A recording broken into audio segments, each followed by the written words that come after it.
Welcome back to the Bricks and Banter podcast. Thanks, Dylan. It's been a while since we've been at this, so Good to be back. Trying to catch up on everything here. One day at a time, right? Yeah, one day at a time. We've got a new board here, so we've just been experimenting with that for a bit. We've got a Roadcaster Pro now, so we're moving up. Yeah, we're slowly but surely, right? For the award-winning podcast. Yes. The local Remax Jazz Award winners. So that's pretty cool. So let's turn that music down so we can get that out of the way there. Yeah. How have you been? It's been a couple weeks since we recorded. Yeah, not been good. Lots of things going on in life. Lots of things, in the works for business. So good. Yeah, I've been, I would say, ups and downs, but now I feel like I'm on a good path. Good. Yeah, back where I need to be. Good. Excellent. How about you? How's everything been going?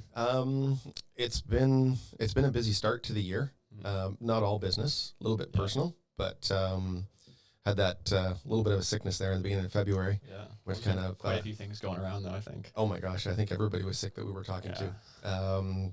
And all those conversations, we managed to get my wife's business up and running. Yeah. Nice. So that was good. So January 8th, she started. Awesome. Then I got this nasty little cold and started February. Yeah.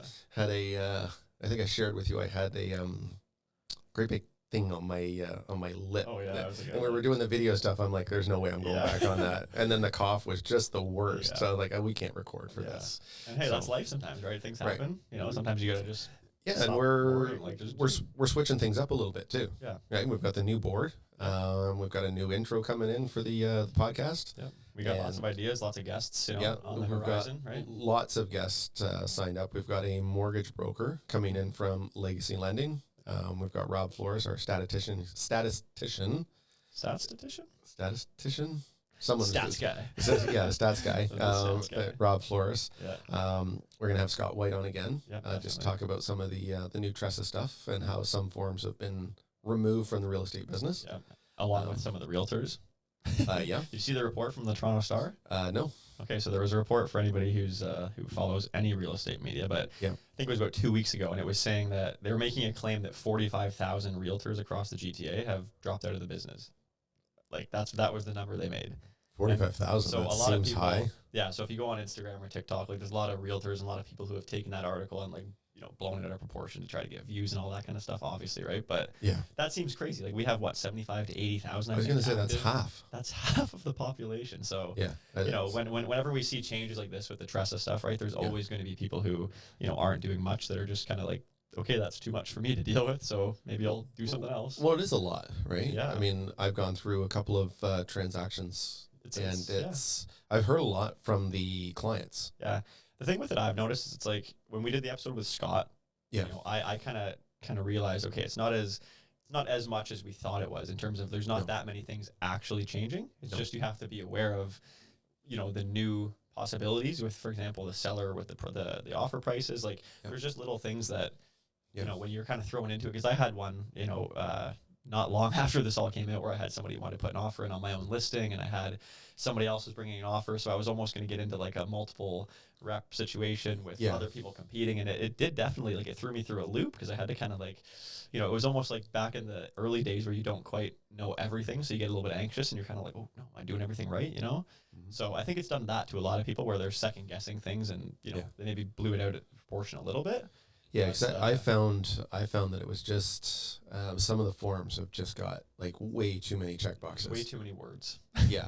And I find too, anytime they make these changes to the forms, it's supposed to be for the benefit of the client or the customer or whatever we're referring to them as now. It's 2024. Yeah, it's careful. It's fluid. Yeah, it's fluid. Where's the sound effect? Hey, yeah, we have our little sound effects. I got to catch up with the sound effects here. I'll catch up with it. I'm gonna hit the sound effect in like 5 seconds. Yeah. No meaning at all. It'll be the wrong one too. Yeah, it'll be the applause one. Exactly. But yeah, I sent one out to a lady who was just inquiring about a lease that we had going on. And she's like, this is the 7th form I've received. That's how it works. 7 forms though. Holy cow. But see, that's the thing is like, why does she need to reach out to 7 people, So people like that, like you can receive 100 of these if you want to inquire to 100 different realtors about something regarding their business, right? But I think that's the interesting thing is there's just so many people who aren't even doing that. Like they're not even sending the form at the first moment like they're supposed to be, right? But I think, yeah, like I said, I think it's just a lot of people who haven't done much in the business. When this came out, like some of the realtors I was dealing with at the time were like, oh yeah, I can't wait for the clear out, or, wait for all these agents to leave. Right. So it's interesting how some people will just kind of overlook it because they're letting the fear of it freak them out. Right. Yeah. Like they don't take the time to actually pull it apart and truly assess it. Right. Yeah. Because when you do look at it, you're right. Not much has changed. It's a lot of the verbiage, the language that has changed, but we're still doing the same thing to help our clients. Yeah. Ultimately, that's at the end of the day. Exactly. Like we sat down for Remax Jazz dinner last night, and the overwhelming sentiment in all the conversation was face-to-face talking to people, picking up the phone, actually dropping by and seeing people. Yeah, human contact. But just making sure that we're doing the best that we can for our clients. Yeah. And ultimately, I think that's all anybody wants. Know they've been treated fairly, and know they've had the same opportunity as everybody else. Yeah, exactly. And we're starting to see that a little bit more. Again, in the marketplace, you're seeing the low price, multiple offers. Oh, yeah. Right? So people talk about these multiple offers again. The problem I have with that is, I sold the property for well over asking price. And again, I come back to this. It's priced way below market value. Yeah, so good for you. Well, the frustrating thing is for a new buyer. Yeah. A new buyer sees this because I'm working with a couple of new buyers right now, and they see $499 or they see $599, and that is in their wheelhouse and that's in their budget. Exactly. But as soon as we expand that out and say, okay, for this street, no. Well, and it goes back to the whole, what is the right move? For example, house is worth, let's say, $750,000 to $800,000, goes up for $500,000 on the dot, hold offers for 5 days. And let's just say you get 35, 40 offers, right? Mm-hmm. From my experience, and I know that it's the same for you and every other realtor who's done it, is probably 50% or more of those offers would be between, 5 and 6, maybe 650, right? So you're going to have half of the people genuinely have no chance, not even close.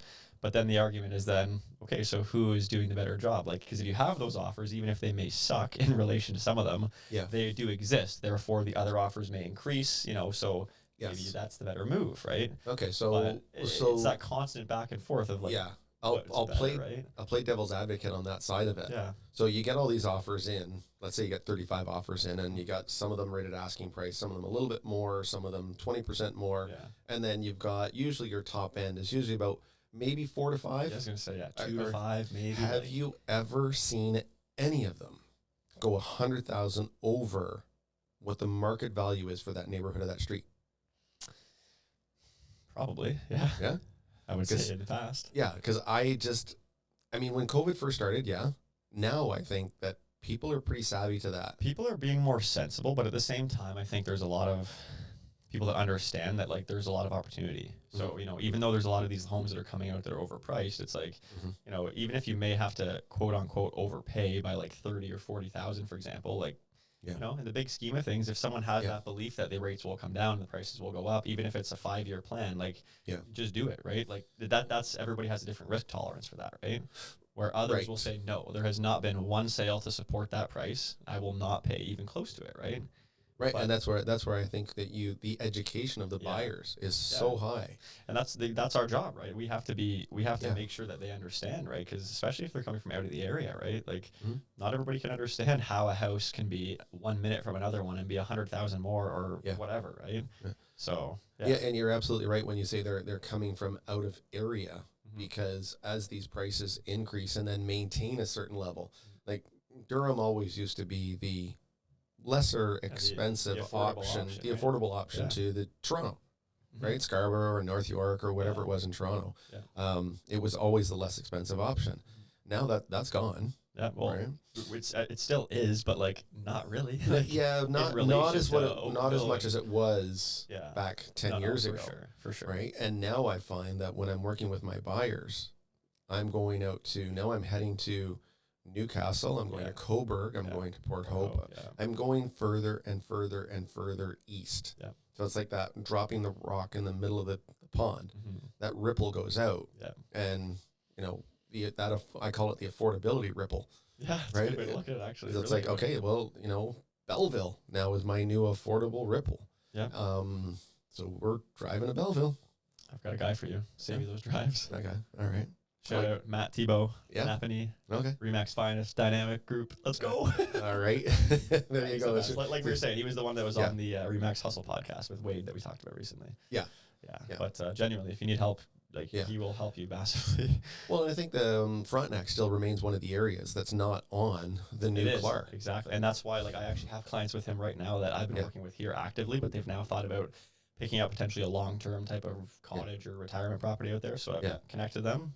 They're working together. Everything's great, Keeps me from driving to Belleville, because as much as I would love to help them, I don't know the Belleville market like they do. And a lot of the time that's, I would, as you said, it's about the client. And, if you can connect them with a professional that you know personally in the area, how could you help them better than that guy, right?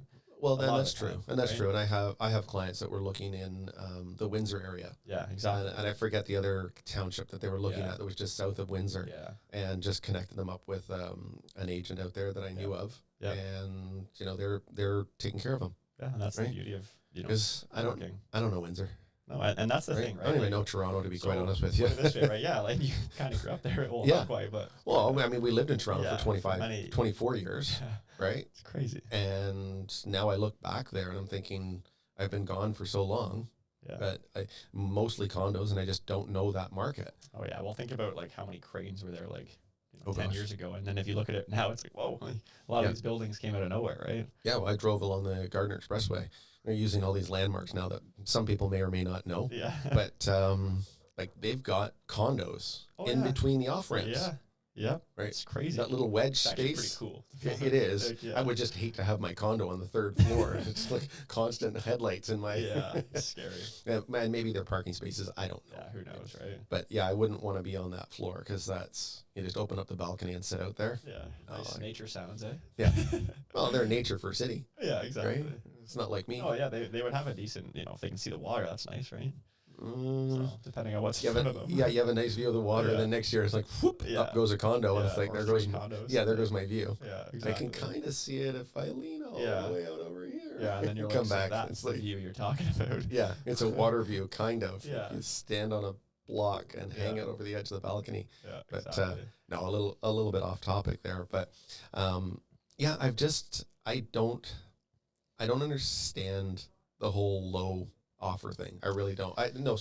Low price and bring in the offers, because from my perspective, and that's where I was challenging you a little bit on, was, we saw one recently in Oshawa had, I think, over 50 offers, and it still didn't sell for that much more than what was the average on the street. The one that went for $950. That was listed at $699. No, I kind of got the $599 route, and it was a bungalow. Okay. It was all original, right? Great sound home, really sound home.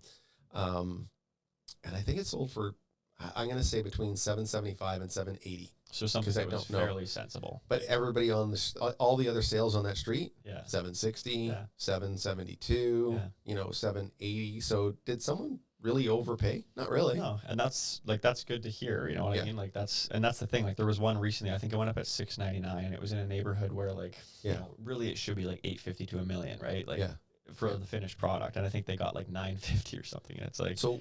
Again, back to my point. Yeah, people aren't overpaying. It's not someone paid $1.1 million for that house in an area where there's no support for $1.1 million. Yeah, and I was gonna say, so just once again tracking back to the referral talk, right? So and going out of area, and the only reason I'm bringing it up is because of appraisals. So. A client of mine, I helped him buy a house in London 4 or 5 years ago. We recently sold that one. I connected him with one of my good friends in Hamilton. He connected him. They got connected. He sold it for him. Everything was great. And the appraisal actually came in low, which I thought was pretty interesting, because, his price that he got was actually it could have probably pushed another 20,000 from the comps, right? Mm-hmm. And the appraisal came in low, which was fine. It wasn't by much. They got the deal done. But then another house across the street from him went up for sale, and it actually sold for 10 grand more than his, and his was better. So I was kind of thinking to myself, and his had a lot more value. If you really look at it from an appraisal perspective, it's wow, legal apartment, everything was done, right? So I guess the point is just the appraisals, sometimes these houses, even if they are whatever they're selling for, it seems to be that there are some circumstances where appraisals are coming in short, which I feel like I haven't heard of for very long. I don't know. I feel like I haven't personally heard much talk about that. I haven't heard much about the appraisals either. Yeah. Because it just seemed like we ran a whole period of time where it was like, if it sold, it appraised. I mean. It didn't seem like there was ever even... It appraised. It'll be interesting to get Ethan's opinion from Legacy Lending when we get him in. Yeah. Talk about that a little bit. Right, because, they're dealing with multiple banks, multiple lenders, private lenders. Yeah. And just so that everybody kind of understands when we talk about appraisals and sale price. So the difference is, let's say a house sells for $950,000 in multiple offers, and you have a $50,000 deposit, right? So your number comes down to, that house should appraise for about $900 to $925. Yeah. What do you do, or what happens if it appraises for $800?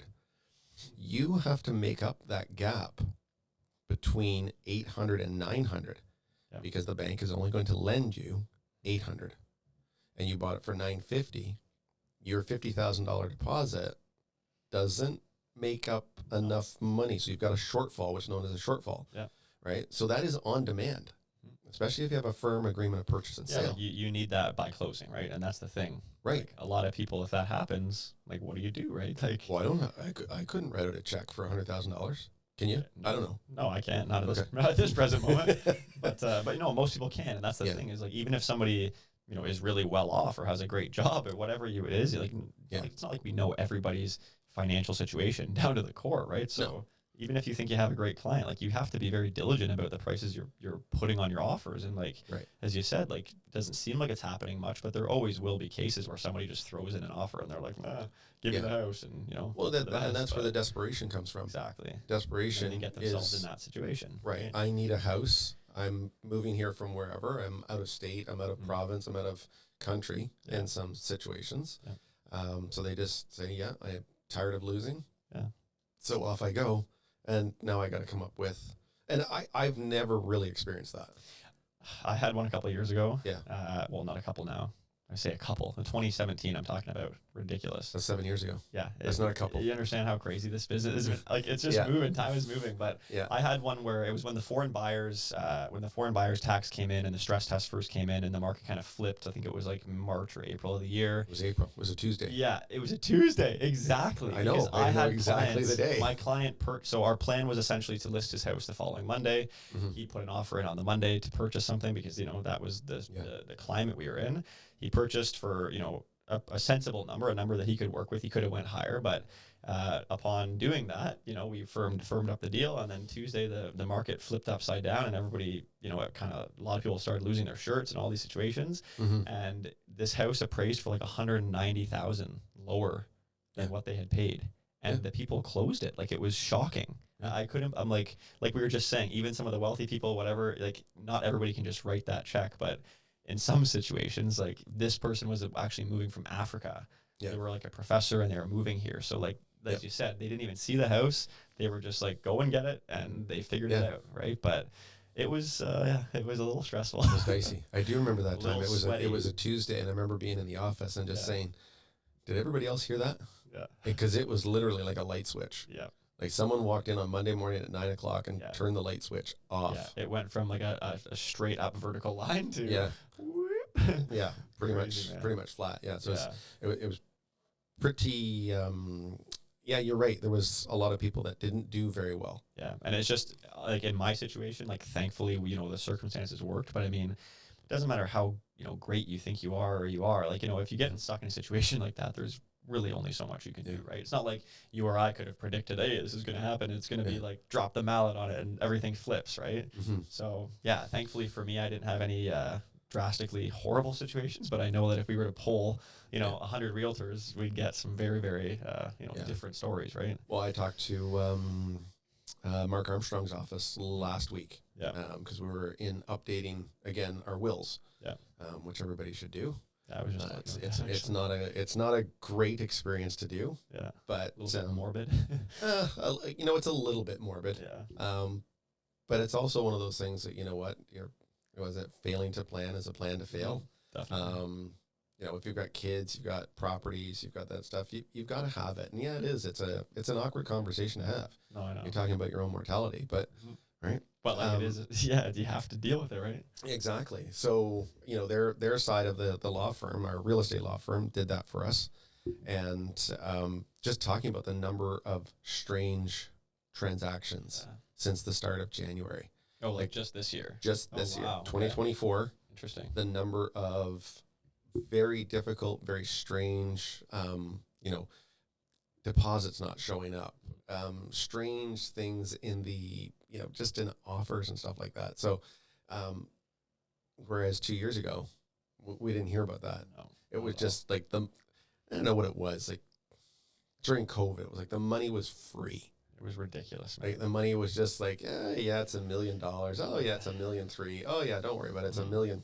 And the money was just. It was like Monopoly, like yeah, it was. You want to buy Park Places and Boardwalk? Sure, yeah, exactly. I'll take 2. Yeah, exactly. Like get hotels on there.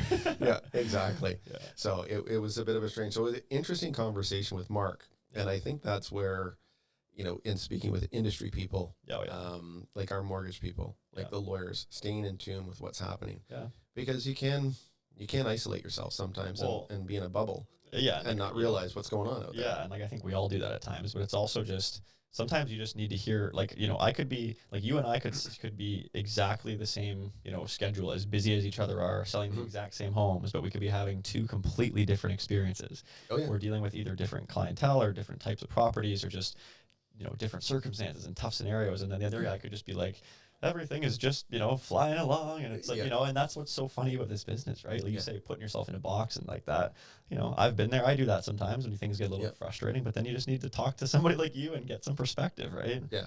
Well, it's the neat part of doing the podcast. Yes, exactly. Right? Is we do get to share some different stories, and not everything we're going to talk about is going to be interesting to everybody, and that's fine. That's fine. If you're looking for funny sound clips, probably the wrong spot to be in.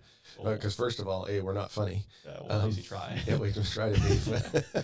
Hey, at least if we're laughing, that's all that matters, right? Like, exactly.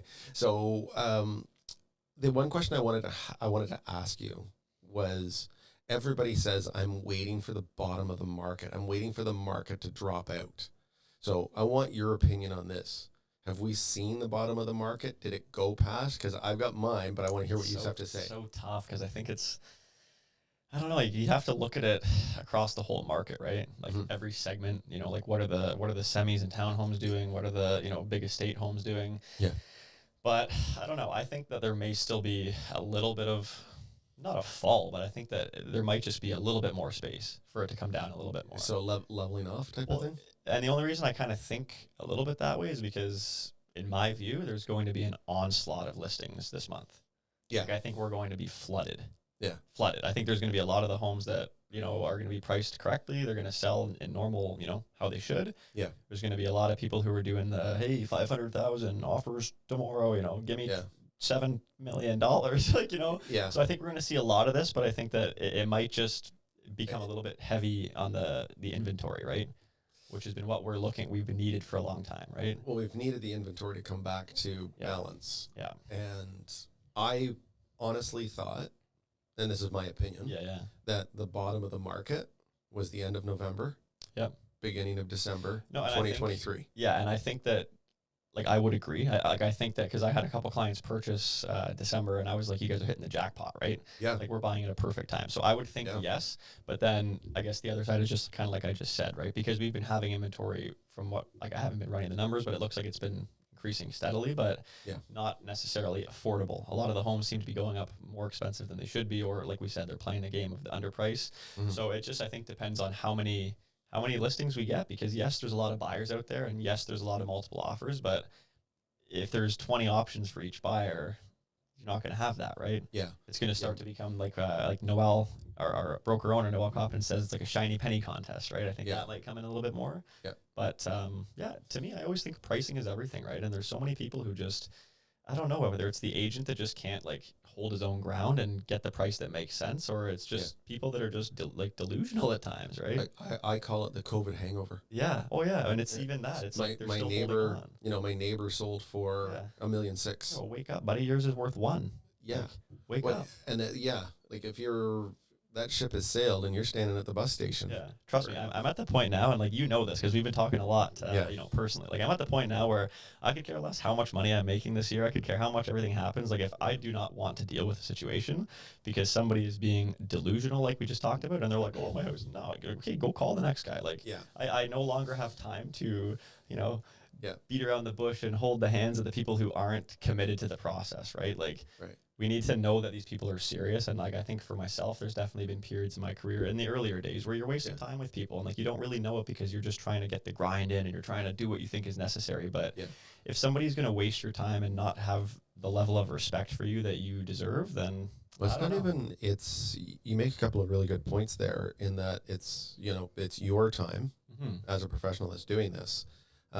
You're also wasting their time. Exactly. Because if someone is trying to achieve a goal or an objective and you're not realistic about it, you're not going to achieve that goal and you're not going to achieve that objective. And that's the really tough part. And I struggle with it more so than I think most people do. I know some people come in and here's the price. You like it or lump it. If you want to list with me, that's great. If not, see ya, bye, type of thing. And that's, you know, that's fine. Whereas I'll try and, you know, we all do. maneuver my way around it and trying to say, okay, well, we can try this. But if you're being honest and genuine with someone, trying it, and you know, you're setting the table for a false sense of security or expectations. Well, expectations, I think, is the key word. Right. You know, I keep thinking about, you know, that 1.4 million mark, because I've had a couple of listings in that area. And you know everything that you've done and your research that you've done and all your comparables and stuff like that you do. That number is just simply too high. And the moment that you say, okay, we can try it, you've capitulated to say, I agree to having not a well thought out business plan. And like, you're giving up your control and your power when really you're being hired to be the one controlling and leading the dance, right? Yeah, it's why you hire any professional that comes in. Sorry, control might be the wrong word. Like, we're not here to control you, but you know what I mean, right? Like, just you're the professional, right? Like, right. I'm going to a mechanic shop. I'm not going to tell him how to fix my car. Like, because I changed a tire 10 years ago doesn't mean I know how to do it now. Auto shop in high school. Like, you know what I mean? Like, this is the same principle, right? In our business, I think more than any of them, we get that. Where it's just like, oh, I watch HGTV every night and look at me. Like, no, get out of here, brother. Like, I watch things on TV every day and I'm not doing them all. Like, I'm not suddenly in their business telling them I know what to do, right? Like, it's weird how we are like victim to that. And, you know, it's just always kind of like that because, you know, we're dealing with people, right? And I think people people feel that they would like to have a win, right? They would like to feel that, you know, all the work I've done on my house is to be rewarded, where I've put in nice finishes, or I've done nice fixtures, and I've done nice things to my house. And for the vast majority, people have. Yeah, and they've done really nice and things. So they should get some credit, right? Like, right, and you should be worth more than the person who's done nothing. But what then you get is it's a delicate balancing act, because the guy who's done nothing sees the guy that's done everything, or the lady that's done nothing, or the lady that's done everything. You know, they say, well, I live on the same street. My house is the same. Yes, you live on the same street. Yes, your house model and elevation are similar, but it's not the same. Yeah, like you're not on the ravine. You don't have, you know, this backyard oasis or this basement. Like, it could be even, you know, it used to be prior to COVID, pools. Nobody wanted a pool. No, it was the weird. And then all of a sudden, COVID comes around. Everybody wants a pool. Yeah. That was one of the funniest things. I had multiple people who were like, I only will look at homes with pools. And people were at a point where they were ready to fill them in because it was a negative feature. Exactly. That's a safety thing. I don't want my kids to fall in the pool. Imagine, I get that. Imagine you were one of those guys that filled your pool in like the year before COVID, and you were like, I'm done with this piece of crap. And then you see your neighbor get like $400,000 more than he should have because he had a beautiful pool. But no, that's, once again, it's a fickle business at times, right? Like, sometimes there really is no rhyme or reason, right? No, it isn't, and that's the challenge in doing it. And you are right. You know, you have to be honest with people. Because I think if you're just trying to, you know, make nice, all you're doing is you're taking up their time. And you're taking up your time. And it's not even your time. And you're not going to achieve the goal. And I think that's the thing that, you know, having moved like last year, we talked about, you know, there are moments and there are times when I think, should I have moved? I had everything. I had everything set. Everything was perfect. You know, the railings were nice. The kitchen was perfect. This was done. The wall color was great. You know, the curtains, and we had a designer come in and help us out, and it was awesome. Right? Yeah, that's all nice, but you know, things have changed. Times have changed. We wanted different things, bigger property, you know, all that other stuff. So we had to make sacrifices in order to get there. If you look at my neighborhood, right, there are houses in there now that one just sold over $2 million. Yeah, you got the location. And that's a lot of money, but that house was done to the nines. Yeah. Everything was fixed on that house. Kitchen was done. Bathrooms were done. Everything was well appointed. You know, triple car garage, everything you had. I could never in a million years go down and say, hey, you know what? I think my house is worth about the same. Exactly. Right? Yeah. No, that's a good way to bring it back. Like, no, it's not. It's not even close to being the same. Like, I would actually have to physically go in and say, I've done all this stuff. Like one by one. Right. Like everything. We did the podcast with your brother-in-law. Yeah, Jordan. And he's been to my house. Yeah, I heard actually. Right. So he's come out and said, you know, these are the things we got to do. These are the things we, right. And I'm kind of putting him off a little bit because I'm not ready just yet. But, you know. Well, it's a big decision. You can't force yourself to rush that, you know. No. But whether he's my brother-in-law or not, you take your time, right? No. Yeah, I know. But, you know, it's been very insightful. I have no idea what I'm doing. Exactly. I sell houses. I work around houses. I have all kinds of experience with that kind of stuff. I have no clue what it takes to build a house or an addition. And how could you, right? Right. And so now I look at it and say, okay, you know, the last time I did an addition, building costs were $150 a square foot. Times have changed. That is so far gone. Right. So if I'm coming in with that expectation, I'm going to build an addition for $150 a square foot. Yeah. I'm going to be extremely disappointed. And I sure as heck don't want someone to take me down that garden path of going, yeah, we probably might be able to do it for $150 a square foot. And then at the end of it, you're like, well, kind of more like $275 a square foot. Like that's a big difference.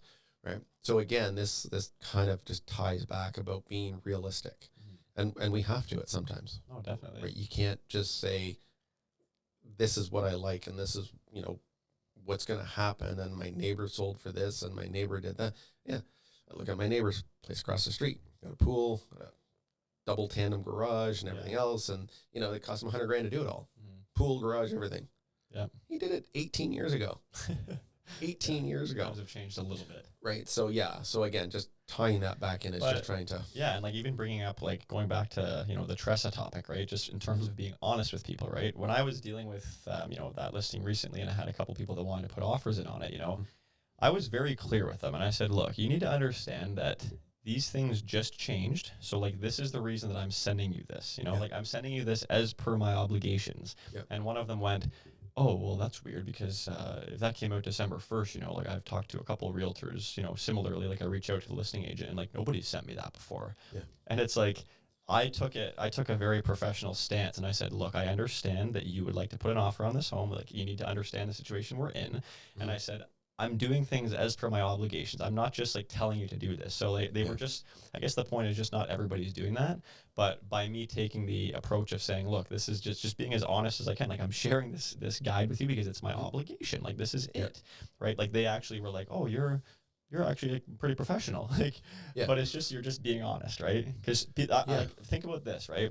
There's probably hundreds, if not thousands of realtors, maybe even tens of thousands that haven't even read the information guide that we have to use. Yeah. You know, like it's crazy. Some of the people that are. I've read it twice and I still don't. I've read it. Oh yeah. A couple times through fully. We've done a podcast on it and it's like, think about the amount of time we've spent thinking about it and just how many people are out there kind of just, you know, talking their way through these things. Like we just talked about not being honest and upfront and just doing what's necessary. Right. Yeah. So, well, I actually even had to phone Scott, our manager. Yeah. Cause I'm thinking about selling one of our properties. Yeah. And I said, oh, I want to put up a sign that's exclusive, right? Because I'm a realtor, right? Yeah. I thought, okay, you know what? I'll put a sign up and I'll have it up for exclusive. And this is one of those things I don't agree with it, is that they've taken the choice away from the sellers, from the clients. Yeah. I cannot put up an exclusive sign for you because it has to be on the MLS within 3 days. Yeah. So no public marketing. of any sort. Yeah. And I thought, okay, I kind of get it initially. But people have used that though, right? Like I had one. But see, then my issue is then punish the bad apples. Yeah, no, it's true. Don't punish everybody, because now what if your grandmother says, "Oh, yeah, I want to do my house exclusively because I'm comfortable doing that initially." Mm-hmm. You have to go to her and say, "No, you can't do it." No, yeah, pretty much. Yeah. No, you've taken the choice away from her. Yeah. Whereas 6 months ago, we had that choice to do that, right? Or at least provide that choice to our clients. I know you're right. Now that's been taken away. Yeah. And I think that's a mistake. I think didn't it's from that perspective before, to be honest. Like the choice perspective, right? Well, and that's what we've always worked off of, right? I could never project, Jesus, easy for me to say, my opinion on someone looking to buy a house. Never. Yeah. Right? I mean, someone says, "Oh, I just love side splits." No. Yeah, and you're like, "I hate them. They're terrible. That's the worst design ever, right?" But they could love side split homes, and they hate 2-story homes. Yeah. So we're not out there to project. Yeah. It's their choice. Yeah, That's the type and style of home that they want. Yeah. Right? If I want to buy a house this way, and if I want to sell my house this way, taking away the choice from the client is the part that bothers me. Yeah, no, it makes sense, because really, like, we always say, like, everything is their choice, right? Like, you never have a gun to someone said, like, you need to sell, accept the offer. Like, it's always, the price is their choice, the strategy is their choice. It's our job to advise them of these options, right? Yeah. Like I go into my doctor. I went into my doctor today, right? Had a consultation with him, and he said, okay, asked me 30 questions about what's going on. And he said, okay, this is what we're going to do. We're going to do this. We're going to do this. We're going to do this. And I was like, well, that doesn't sound good. and that doesn't sound good. Yeah. But I guess when you don't go see your doctor in 7 years, some of those choices are taken away from you. Yeah. Right. It's your health inside of things. But that's a professional that's saying, this is what needs to be done. You haven't done this, and we're gonna, it's a type of surgery. I didn't think of it as surgery. I just thought of it as like, okay, have this problem. Yeah. Right? Nope. They gotta come in and gotta do surgery. Dang. Right. And they say, well, it's minor surgery. Surgery though. I don't think so. Yeah. If you're cutting something off of me or taking something out of me, or I'm going to have less parts when I come out. Like with my knee surgeries, trust me, I know the feeling. I've had like probably 6 or 7 mix of scope surgeries and like full ACL reconstructions. Like, you're getting cut open there. It's a weird feeling to go in, right? Yeah, I'm still not comfortable with the that. key is just do not YouTube whatever you're having done. I did that. I did it. How did I know you would have done that immediately? I know. Because if you look at an ACL reconstruction, like when I looked at that it is just gnarly. Like it is just like you think about it, and it's like it makes you want to throw up. Like that was both my legs. Oh, mine was the deviated septum on my nose. Oh, yeah. Right, and went to see a specialist here, and he goes, "Oh, just go and watch this YouTube video," and they give you. Oh. Yeah, good Lord. Horrible. Oh, like it almost instant tears. Yeah. Like instantly. Instant tears. Because there's no prep. There's no sniff for me or like it's like there's no sedation, there's no nothing, horrible. Right? It's just this camera is like rammed up your nose, right? First of all, there's not enough space on this side because it's deviated. I have one as well. That was one of the worst, like not to be dramatic, obviously, but I mean it was not comfortable, right? It's not the worst thing I've done, but it's definitely uncomfortable, really. Well, and he described it. It was like the packing that they put on your nose to reset it. Yeah. Like if that comes out, like he's seen professional UFC and NFL players reduced to tears. Oh, yeah. Because of the pain that's involved in it. Yeah. And, I mean, I'm soft to begin with in the first place, right? So it's like, I may have broke my nose before myself, so. Yeah, no, this is, so, oh, yeah, I had that, no. So, no, I'm not going down that road. Yeah, so, that's, anyways, that's life, man. Yeah, it is, and, we're getting off track. I don't know how we got to deviated septums. We're talking about real estate. Specialists and taking advice and, trusting the professionals and, the people who are here to give you guidance, and we trust them, right? Like you're not going in to see that specialist and telling him that he's wrong because he's a professional, right? And I think we need to get back to that across the board, right? Yeah, being professional and providing just people holding their ground, right? And the insight and advice. Yeah, exactly. Right? Here's my honest opinion about what's going on here. Yep. Right. I've done things for I've worked with people for 6 months before we've listed a house. Oh, yeah. Trying to get questions answered and permits done. And there's people you can work with for years and then nothing will happen. Like, you know, that's the business we're in, unfortunately. Right? All you can do is guide them in the right direction. Yeah. Right. And we're painting a pretty bad picture. And I hate to do that. To some degree, yeah. Because 90% of the people that we work with, they're incredible. Like fantastic people that we get but it's to like work any with. business and any profession, there's always going to be you know, the bad apples. But I mean, when you're in a business like ours and there's just so many people who you know, just suddenly snap their fingers and they're a realtor with, you know, 5,000 followers on Instagram because they were doing some other thing. And like, there's all these people who have just taken the business and made it into a very kind of like far-fetched, kind of like weird, kind of like it's promotional, like it's just, you know what I mean? Like, you're right. People obsess too much over some of that stuff and don't care enough about like the core business fundamental things that actually pay you money. Yeah. You know what I mean? Like, that's very obvious. You see sometimes in listing photographs. Like, there's ever seen the one with the coffee table and the plant in the background? I don't think so. Like, why are you putting that in? I think my favorite is the woman in bed. Do you remember when we pulled that up on the meeting? Oh my gosh! There's like a lady literally laying in a bed, like a full bed. She's got like just woke up and she just doesn't look great because who does when they roll out of bed, right? Right. Yeah. Like you put that in as your listing photo, like how do you? If I did that, I might actually just leave the business. Like I'd be like, that's Ethan's really critical of people that do that, right? You know what we should do is get Ethan on this one day and have him like just go through a list of all the things he's got down the years, down the months he's been in it, right? Yeah. No, it's pretty interesting because he comes at it from a completely different perspective too. Well, the demographic, right? He's much younger, right? But you're right though. It has gone to a glitz and glam type of thing. It's all I feel like, right? Like the Instagram the substance isn't there for so many. Yeah, it's the Instagram photo that sets you apart. Well, and the funny thing is, it's not policed, right? That's the thing. Nobody's checking it. Nobody's on there going, let me check that bio of the guy who says he's number one when he's actually number 7,920. I think, you know, like nobody. There's just false claims everywhere you look, but who cares, right? And that's another one that I find really interesting.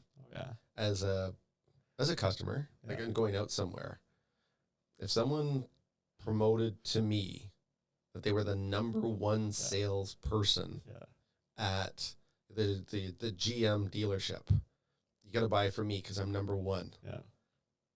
I'm out. But the best thing with like dealerships and like, you know, I guess not at dealerships, but any example is just funny how with real estate, there's like 100 number ones, you know.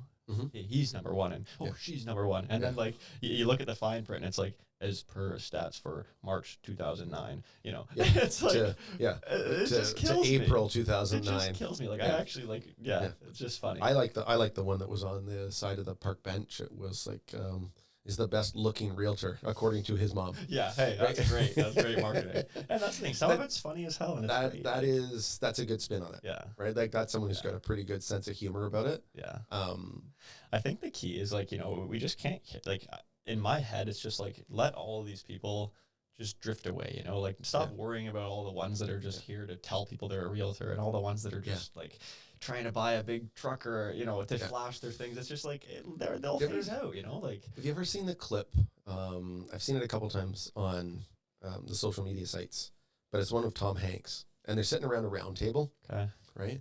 And he said it's something along the lines of "This too shall pass." Yes. And it was about him starting out in, I guess, acting and stuff like that, right? You're having a bad day. You're having a rough time of it. It's a quarter now that's bad. It's a half a year that's bad. Yeah. And I haven't got this. And it's like, this too shall pass, right? The bad day, this too shall pass. Mm-hmm. And when you're at the pinnacle and you're at the top and you're telling everybody you're number one, this too shall pass, right? Because you know what? You're not going to be there at number one. Yeah, like I've heard that term a lot, but I did watch that video, and I don't know what it was about it, but something about it made me start to kind of adopt that a little bit, you know, because it really, as simple as it is, and as much as we may have heard it a million times, like when you say it in a moment of like stress or a moment of just you're going through something tough, or even like you said something great, it's like it pulls you back. It reminds you. It's like you'll be fine. Yeah, you know? This too shall pass. Don't be getting comfortable, right? Because you might be down in the dumps next week. Right? This too shall pass. Exactly. Right. This pinnacle that you're on. It's a great thing. This too shall pass. Right. Yeah. And I'm the worst. I think I'm the worst. I mean, I'm overanalyze things. I think things. I talk myself into a rut sometimes. And occasionally when you just step back and you say, this too shall pass. right? And if you do say it, you'll like, it's different, right? Well, it makes you, what are those affirmations? Yeah, exactly. Yeah, it's the affirmation of, standing in the shower in the morning. I'm a great realtor. I'm a great person. I'm a great dad. It's all the stuff that you go down, right?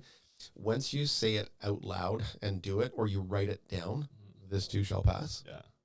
It's in there. It's registered differently, right? You didn't think it. Yeah. You wrote it down. You said it. Yeah, and that's the more you do that, like, the more you experience and encounter things that you kind of need that, the quicker it just comes to you subconsciously and you think it, right? Like, you're like, this too shall pass. Okay. Yeah.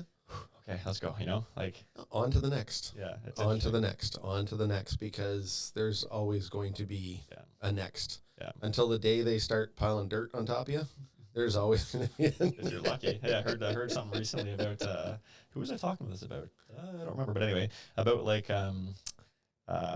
not funeral homes, but like grave sites, like graveyard cemeteries, right? Like how there's a lack for them, and like, because there's not enough land apparently. Like there was somebody was telling me like about some story. I meant to actually Google it. I shouldn't even have brought it up without Googling it, but there's something about just like there's not enough land allocated for the amount of people that are going to be passing like in years to come, right? So let's maybe do some research on that one. But when you think about it, like think about it in Europe, how they have I don't know the specific name for it, but their sites are different. Like you can walk in and it's like everybody has a slot in the wall, or like I don't know, things like that. It's like there's so many big things. Is it Louisiana? Which? Their burials are above ground. Their cemeteries are above ground because of the water table. Yeah, like, okay, can't dig. Can't dig down 6 feet and you're Yeah, floating away. See you later. Find you out in the Gulf Coast somewhere. But no, so I guess there was some report or something just talking about, I guess, how our land is allocated and like the amount of actual spaces that are there for people. So I don't know. I guess part of it is, everything touches real estate, like we are involved in so many things. Wow. Right? You went a long way to get that one. No, but you know what I mean, right? Like think about all the things we're talking about, right? Yeah. Like, no, it's touch true. People's lives, like in all these different, it's true. Everything is affiliated with it, right? Yeah. But let's look at there's no part of your life that's not affected by real estate. Yeah, exactly. Like, right? When you really like break it down, like if you're a business person, whatever, like you're probably having clients who are realtors or there's so many things that my office space and my other space. So no, it's pretty interesting. Yeah. Just in picking this back up, letting people know that we're back. We're still here. We're back. We're working on the new intro with our big voice Dave. Yeah. And I think that we've got a lot to offer in 2024. Yeah. Even from just our basic conversations. And you'll notice this one here is that we don't have the video. We've kind of dropped the video, right? For today, we'll trial it out. See how the next few go. Yeah. I'm quite comfortable doing the podcast without the video. If we can bring it back seamlessly. Yeah, I think what we do, like we were talking about, is we'll just bring in, set up some cameras like we usually do. Yeah. Get some shorter clips, a few minutes here, a few minutes there, and then leave it at that for now, right? Yep. No, because there's been, once again, as much as we've said before, right, technical difficulties and all these things, like there's a lot of ways we could do this and a lot of ways that might be easier and a lot of programs we could use, but we've kind of simplified it, I think, in a way now, right? With what I think so. Kind of from what we were doing before. I think so. I think the break really helps. Right, allows you to step away from something as opposed to being in it on a week-to-week basis and recording and doing all this stuff and then saying, "Oh, I'll get to it next week," and then you got to record. "Oh, I'll get to it next week." I got to record. I got to get to it next week, and you like never catch up. Exactly, and if we really reflect on everything we've been doing here, like there was definitely a point that we didn't really realize when we started bringing guests on that. The momentum just started going, and it was like, okay, now we're constantly talking about our next guest and who's next and what's next, and then plan for it. Let's get this. So as much as we've got a great setup here, and we've been kind of tweaking things as we went, like we may have been better off if we had just kind of trial and error a lot of things first, and maybe tweak the space before we started and all that. But it is what it is. We went about it the way we did, and it's not right or wrong. It's just that we kind of had a little bit of a break recently, but we had a lot going on, and it's like I'm to be honest, I'm proud of both of us for committing to it and sticking with it, and if we did have video, you could see the award. Yeah. Well, it's not in here actually, is it? The award-winning podcast. Yeah. We can post that on the socials. Yeah. No, but it's been great. So. And working with this new board, I don't know. I mean, are we letting people know how to reach out to us with the Gmail or the email or the Instagram or the Facebook or? No way. They have to find us. Have to find us? All right. Fair enough. Fair enough. So I guess we'll have to refine that a little bit too. Yeah, well, and that's the thing. It's like we just need to have things packaged better, you know, that are just standard. We do it every time. Same intro, outro, you know, plugs, socials, whatever, right? Yeah. But either way, hey, we're here to have fun with it, and you know, and we're doing it. And what was it that Mary Noakes used to tell us when we said, "Done is better than perfect." Yeah. Right. Yeah. Because if you strive to be perfect all the time, you may never ever get off the ground. You and I do, and then sometimes paralyze ourselves into inaction. Right. Damn right. But that's life, man. Life's tough. It isn't easy, man. Nope. This business is not easy. Like anybody who thinks this business is just a walk in the park and, you know, put the sound effect. Like, okay. It doesn't work that way. I gotta find the sound effect then for that. You know, because I keep moving away from the microphone now. Hold on. I gotta find it. It's okay. So the new board here. Give me 1 second here. Hold on. So which sound effect do you want? I feel like it was this one. Or that one there? No, it was the one that was like. Okay, so hold on. Is it that one there? Oh yeah, that might be the one. Like, is that it? Rainbows. Ooh. There you go. Welcome to real estate, where you will earn $1 million and do nothing. Like, the life is the life. Like, I don't know. It's just so crazy. Exactly. But, no, I think this was a good one. We caught up. We did. We had a little chat, but we're still here. So yeah, and I think so. So I'm gonna try this, and you're gonna take us out on this one. How's that? You want to do a little see you later? Yeah, you want to do that one? Yeah, sure. You can take us out. Let's see if the music can bring up in the background here. So, man, we're really moving up in the world, eh? Take it away, Dylan. What am I even saying? I don't know what I'm saying. Yeah, so thank you for joining us today. We really appreciate the continued support, all the likes and shares we get on Instagram, and all these type of things. So just know that we're here. We are sometimes we have to adjust, we have to pivot, but we got a lot on the horizon, and we're looking forward to a very consistent and enjoyable 2024 on the Bricks and Banter podcast. Thank you, Dylan. Great working with you again, and looking forward to having a great 2024. Awesome. Let's get it. Yep. Thanks, everyone.